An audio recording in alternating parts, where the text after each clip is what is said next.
In sectional number 38, Westdell will be at Tri. Eastern Hancock will travel to Lovell. Union City will be on the road at Northeastern. And Hagerstown will host Cambridge City Lincoln. Sectional number 39, Riverton Park will travel to Turkey Run. North Central of Farmersburg will be at Attica.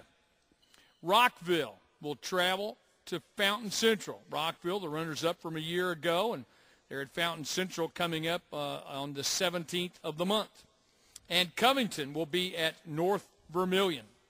Sectional number 40, Springs Valley plays at North Davies. Wood Memorial at number 5, Perry Central. West Washington at Union Duggar. And a great one, 2 ranked teams, number 6 Linton Stockton at number 8 Tecumseh. And Paul, start at number 40, work our way back throughout the night. I believe we're going to be able to tell people there are some sectionals that have multiple ranked teams. This is one of them. And frankly, you could build the argument that this might be one of, if not the best sectionals in the state. We were talking prior to the program, and I was talking with Assistant Commissioner Bobby Cox. When have there's been so much excitement about what's going on in Sectional 40? What an incredible sectional. Linton, Stockton, Perry Central, and Tecumseh all at 7-0. Currently, 3 very, very good football teams, and a couple teams in there in North Davies and Union Duggar right now at 5-2, and a West Washington team that can throw it all over the yard. Very, very competitive sectional. I tell you what, you've got great quarterbacks. You've got great athletes in this. You've got some guys who can coach them up there. You've got some Hall of Famers and Mike Spencer. This presents some great matchups. But if you break it down and look at the way the bracket is set up, you've got North Davies, I think, in a very, very favorable position to get to the first round. But then, of course, you've got Mike Spencer sitting right there.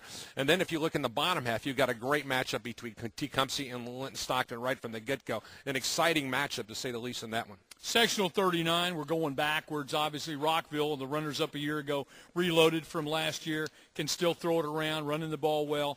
But clearly right now, you'd have to call in the prohibitive favorite in sectional 39. Well, Matt King has moved into the number 19 spot all-time in Indiana in regards to passing. He can throw it all over the place, 6,830 yards, 86 touchdowns in a career. He can just flat-out fling it.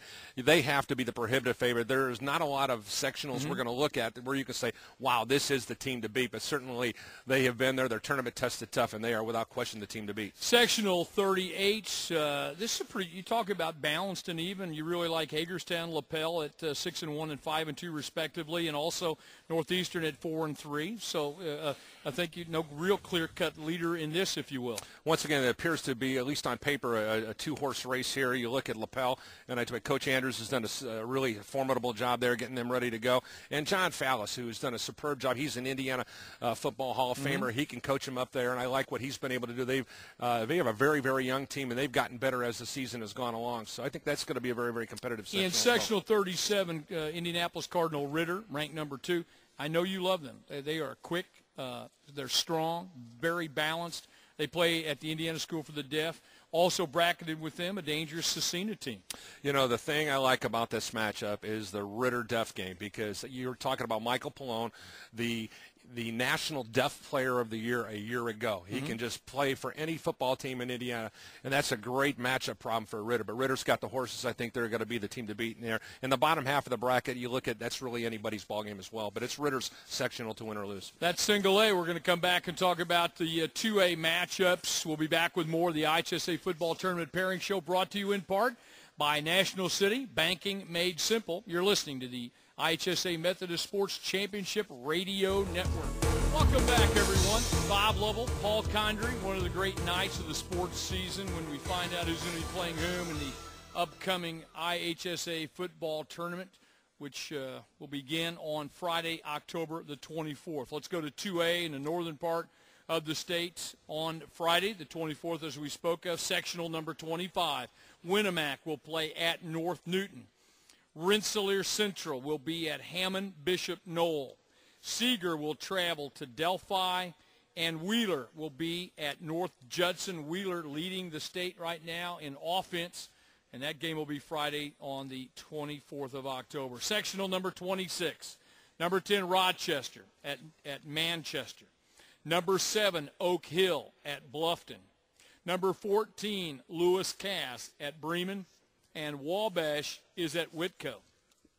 Sectional number 27, Central Noble will be at Jimtown. Woodland will be at Harding.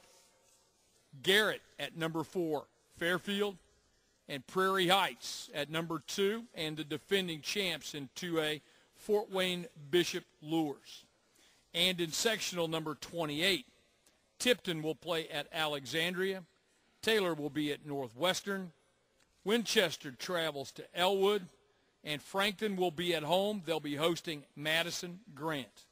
Paul Condry, 4A North has 2A North has 2 sectionals with 3 ranked teams.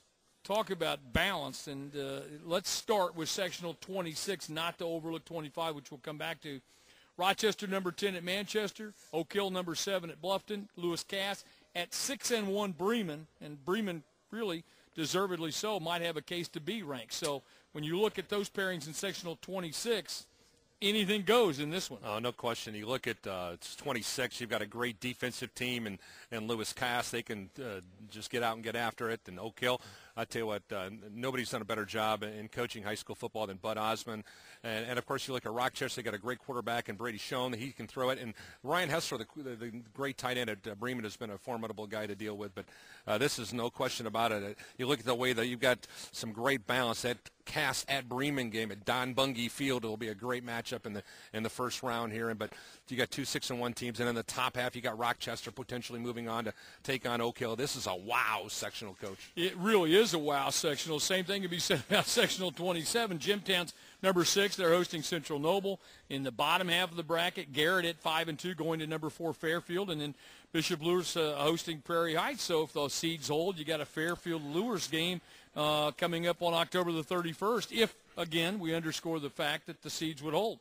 You know, you look at Lures, of course, trying to, get themselves in the record book and winning a 10th title. Matt Lindsay's, they've had some kids kind of banged up, but make no mistake about it, they play a very, very formidable schedule. They'll be very, very difficult to compete with, and make no mistake about it, one of the premier linebackers in Taekwon Hammock. I think the real question is Quinn Schaefer, who's been out with a concussion, the quarterback at the Lures.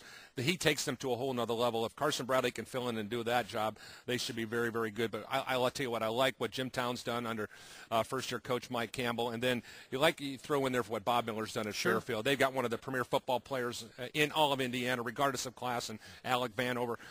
We've got great athletes and great teams. We talked about this last year during the pairings program. This could be the best sectional last year.